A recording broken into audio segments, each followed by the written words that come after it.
All right, hello, we're recording. So thank you for doing this. I really appreciate it. And would you please introduce yourself? Sure. My name is Gabriela Ramirez Arellano. I'm here in St. Louis. Great. And what kind of experience or gifts or perspective do you have that you think are really coming into play in a time like this where we're facing so many challenges? Well, actually, I've always joked around because right after I got divorced, it was so hard to get back on track. And I remember thinking and saying out loud, the only thing I know how to do is speak Spanish and be a Girl Scout leader. And I've been able to use those two gifts a lot in the last couple of years. So I always said, okay, that's my superpower, is speaking Spanish.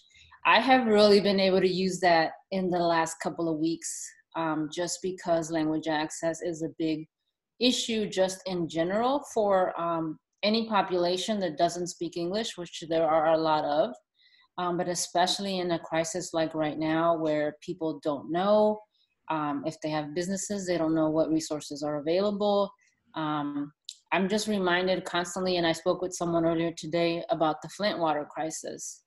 So when Flint happened, I was there, and it was so sad and stressful to see that, 2, 3 weeks, even a month after the crisis had been declared a crisis, there were still communities that were still making baby formula with the water because they didn't know not to use it, or they didn't know that they could access free water bottles from local sites.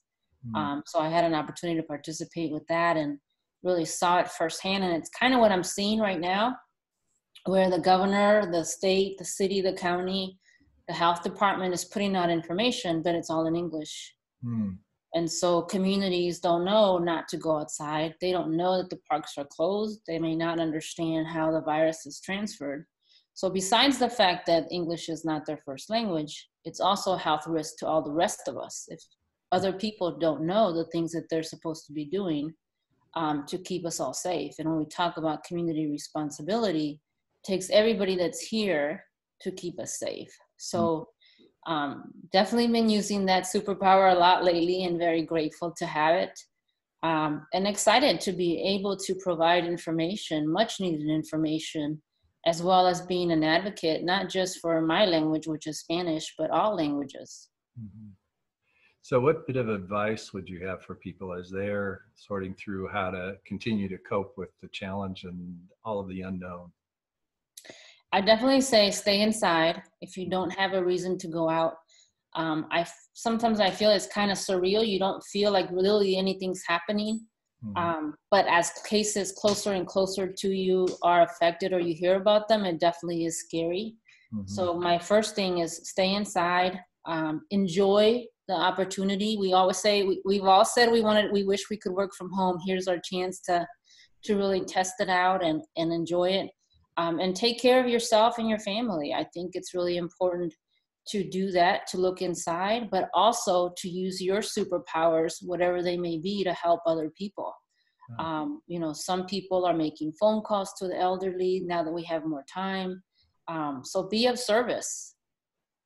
That's very distracting to me too. Whenever I have stress, I always want to volunteer because it helps me to focus on being a better person for someone else instead of, wallowing in my own. Yep. So, and one final question, as you're going through this time, is there anything that kind of keeps rolling through your head or your heart, a question that, continues to be really rich or compelling for you? I'm not sure if this is the train of thought you're going in, but when we talk about language access, the scary part for me is thinking of all the people that don't have the information and how that at the end of the day will affect all of our communities. There's nothing we could do about it, about the virus being here, but there are things that we could do to make sure that everybody does their part as a community to keep us all safe. I get up early in the morning and I go to sleep late at night and I think through the night about all these different ways of how can we reach more people that don't speak the language of English to make sure that they have the resources that they need, that they require just to live. So if anybody has any ideas, I'd be open to it. I want to make sure that the language access and the advocacy for that is at the forefront for forever, for everything that we need and that we do. Great. Well, thanks so much for taking the time to do this. I really appreciate it.